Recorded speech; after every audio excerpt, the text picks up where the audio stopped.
Hello అండి, అందరికీ నమస్కారం. వెల్కమ్ టు మై ఛానల్ బంగారు సహస్ర కుకింగ్.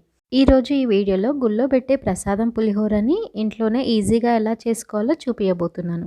పులిహోర కోసం 1 గ్లాస్ రైస్ని తీసుకొని అందులో 1.5 గ్లాస్ వాటర్ని వేసుకొని అన్నంని వండుకుంటున్నాను. పులిహోరకి రైస్ అనేది పొడి పొడిగా ఉంటే చాలా బాగుంటుంది. పులిహోరలో కలిపే పౌడర్ని రెడీ చేసుకుందాం. దీనికోసం పావు స్పూన్ మెంతులు, 1 స్పూన్ జీలకర్ర ఆవాల్ని వేసుకోవాలి. ఇవి కొద్దిగా వేయించుకున్న తర్వాత ఇందులో ఒక 5-6 మిరియాలని వేసుకోవాలి.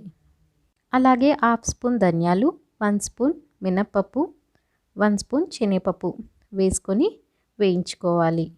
ఇప్పుడు 2 ఎండుమిరపకాయలు, 1 స్పూన్ నువ్వులను వేసుకొని వేయించుకోవాలి. నువ్వులు రోస్ట్ అయిన తర్వాత స్టవ్ ఆఫ్ చేసుకొని వీటిని ఒక ప్లేట్లోకి తీసుకొని చల్లార్చుకోండి. ఇవి చల్లారిన తర్వాత పౌడర్ని చేసుకోండి. ఇప్పుడు పులిహోర కోసం తాలింపును చేసుకుందాం. దానికోసం ఒక ప్యాన్లో 1 స్పూన్ ఆయిల్ వేసుకొని ఆయిల్ వేడైన తర్వాత జీలకర్ర ఆవాల్ని వేసుకోవాలి. జీలకర్ర కొద్దిగా ఫ్రై అయిన తర్వాత సన్నగా కట్ చేసి పెట్టుకున్న ఒక 3-4 పచ్చిమిరపకాయలని వేసుకోవాలి. అలాగే కొన్ని పల్లీలను, 1 స్పూన్ శనగపప్పు, 1 స్పూన్ మినప్పప్పుని వేసుకోవాలి. 2 ఎండుమిరపకాయలని కొద్దిగా కరివేపాకుని వేసుకొని ఫ్రై చేసుకోవాలి.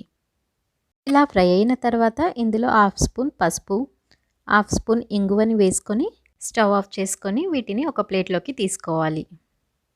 ఇప్పుడు ఇదే కడాయిలో చింతపండు గుజ్జుని వేసుకొని ఉడికించుకోవాలి. మనం ఈ చింతపండు గుజ్జుని తాలింపులో వేసుకొని కూడా ఉడికించుకోవచ్చు, కానీ అలా వేసుకుంటే మనకి పోపు గింజలు మెత్తగా అవుతాయి.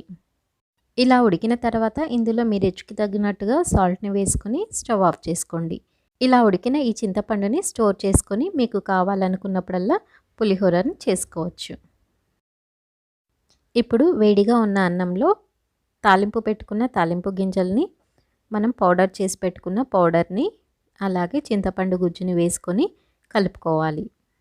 చింతపండు మొత్తాన్ని ఒకేసారి వేసుకోకండి. కొద్దిగా కలుపుకున్న తర్వాత టేస్ట్ చూసుకొని సరిపోకపోతే మళ్ళీ కొద్దిగా వేసుకోండి. ఇలా అంతా కలిసేలాగా ఒకసారి కలుపుకోండి. ఇంతే అండి, వేడివేడిగా గుళ్ళో పెట్టే ప్రసాదం పులిహోర రెడీ అయిపోయింది. మీకు ఈ వీడియో నచ్చినట్లయితే వీడియోని లైక్ చేసి ఛానల్ని సబ్స్క్రైబ్ చేసుకోండి. Thank you for watching this video.